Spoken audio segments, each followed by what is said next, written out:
اعوذ باللہ من الشیطان الرجیم بسم اللہ الرحمن الرحیم اللہم صلی علی سیدنا محمد معدن الجود والکرم وآلہ وسلم۔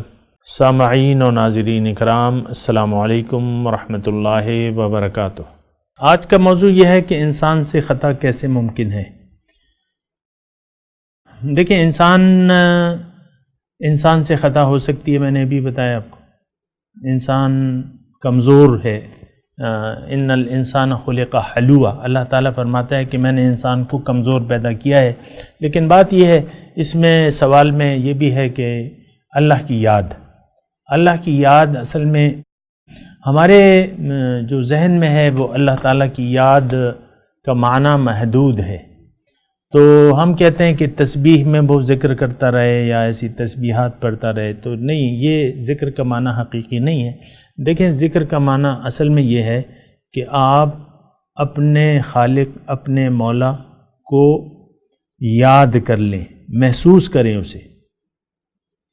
ایک کمرے میں آپ ہیں یا ایک محفل میں 2-4 آدمی بیٹھے ہیں اور آپ کا باپ بھی ہے، آپ کے والد صاحب بھی ہیں، جو احترام، ظاہر ہے کہ احترام ہوتا ہے بڑوں کا، تو آپ اس محفل میں اپنے والد کے وجود کا احساس کر کے کوئی بات کریں گے اور کوئی ایسا وہ کریں گے، یعنی ان کا ادب رکھیں گے۔ تو اب یہ مطلب میں آپ کو سمجھا رہا ہوں نا کہ آپ کو یہ احساس ہو کہ میرا مالک موجود ہے، میرے ساتھ ہے، وَهُوَ مَعَكُمْ أَيْنَمَا كُنْتُمْ، جہاں بھی تم ہوتے ہو میں تمہارے ساتھ ہوتا ہوں، میں تمہارے قریب ہوں۔ تو یہ ایک احساس، اصل یہ ہے کہ آپ زندگی گزارتے وقت اللہ تعالیٰ کے وجود کو فراموش نہ کریں۔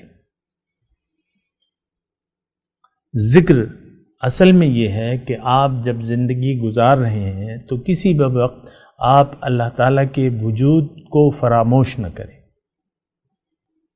اب یہاں اللہ تعالیٰ ہماری ساری باتیں سن رہے ہیں، موجود ہے اپنی شان سے، باقی تو ہمارے ذہن میں نہیں آتا، لیکن اللہ تعالیٰ موجود ہے۔ لیکن آپ دیکھیں ہماری عام زندگی میں ایسا نہیں ہوتا۔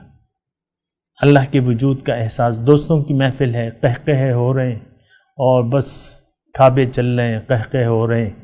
اور ابھی میں ایک ڈاکٹر کے کلینک میں بیٹھا ہوا تھا، تو ڈاکٹر مریض کو دیکھ رہے تھے، باہر کچھ اصحاب تھے، 2-4 اصحاب، اس میں ڈاکٹر کا ایک کمپاؤنڈر بھی تھا، وہ باہر گپ شپ لگا رہے تھے اور لمبے لمبے قہقہے،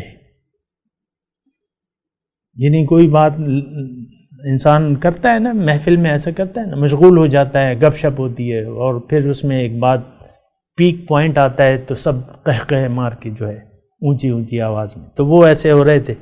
تو وہ اندر جو مریض بیٹھے ہوئے تھے، تو ان میں سے ایک نے کہا کہ ایسا کرنا تو حرام ہے، یعنی ایسا کرنا منع ہے، ایسے قہقہے مارنا۔ اور واقعی تو اب آپ مطلب ایک محفل میں بیٹھے ہوئے ہیں، بہرحال اس سے میں ایک مثال دے رہا ہوں، آپ زندگی میں کہیں بھی کسی بھی جگہ اللہ کے وجود کو فراموش کر دیں تو یہ ذکر نہیں ہے، اس میں آپ نے اللہ کو یاد نہیں رکھا۔ ہر وقت جو ہے آپ نے اللہ تعالیٰ کو یاد رکھنا ہے کہ اللہ تعالیٰ میرے ساتھ ہے۔ اصل میں اللہ تعالیٰ کی یاد صرف وہ لوگ رکھ سکتے ہیں، یہ پوائنٹ نوٹ کر لیں، جن کا مقصود، مطلوب و محبوب اللہ ہو اور جن کی زندگی کی بنیاد سچ پہ ہو، وہ اللہ کو یاد رکھیں گے، وہ رکھ سکتے ہیں، باقی نہیں رکھ سکتے، لاکھ کوشش کریں نا۔ لیکن اگر کسی کا مقصود، محبوب اور مطلوب اللہ نہیں ہے تو ان سے اللہ تعالیٰ اپنے زندگی کے کام اکثر کوشش کے باوجود وہ بھلا دیں گے۔ تو اصل یہ ہے کہ آپ رجوع اللہ صحیح طریقے سے آپ نے اگر کرنا، اللہ کی یاد اگر کرنی ہے تو آپ نے رجوع اللہ کرنا ہوگا۔ اب یہ ظاہر میں مطلب یہ ایک عام وہ بھی ہے کہ آپ، یعنی ایک سفر ہے، آپ کی گاڑی کی منزل غلط ہے، جو آپ کی منزل ہے اس سے آپ برخلاف گاڑی چلا رہے ہیں، تو اب یہ ہے کہ آپ کی منزل تو غلط ہو گئی۔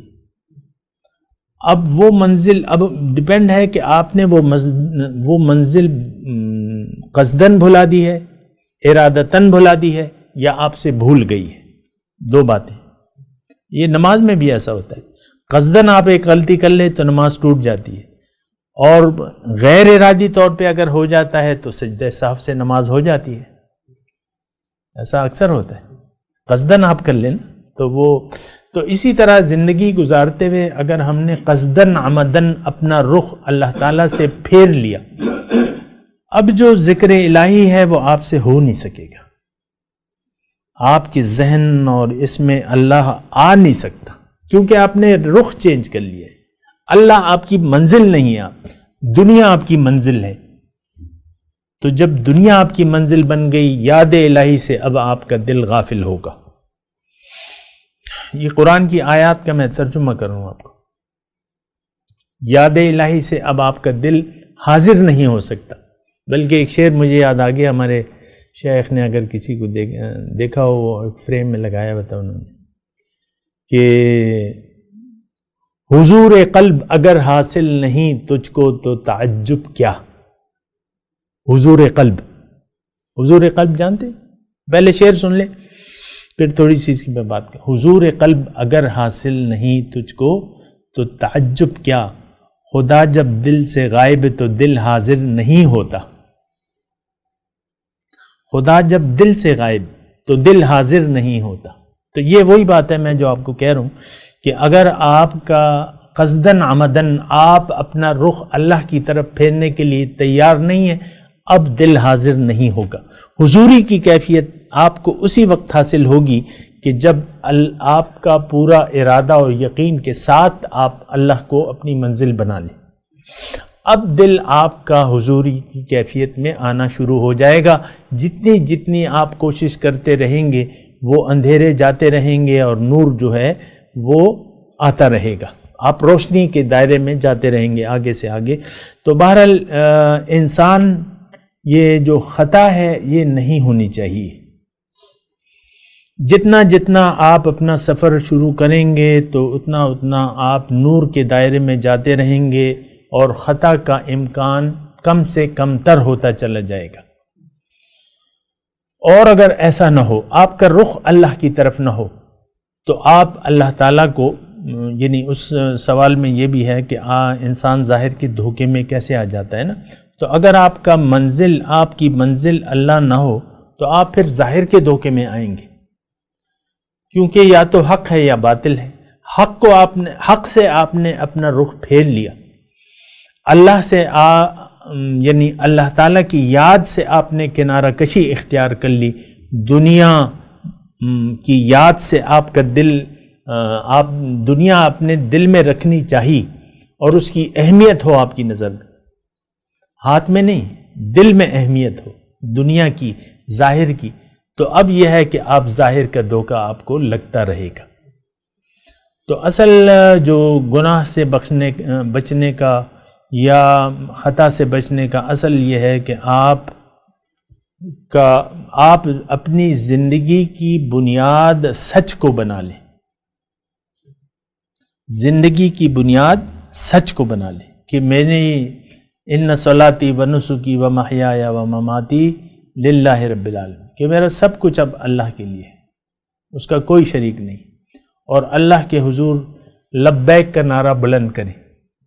لبیک کا جو نعرہ مستانہ ہے کہ لبیک اللہم لبیک لبیک لا شریک لک لبیک ان الحمد والنعمت لک والملک لا شریک لک.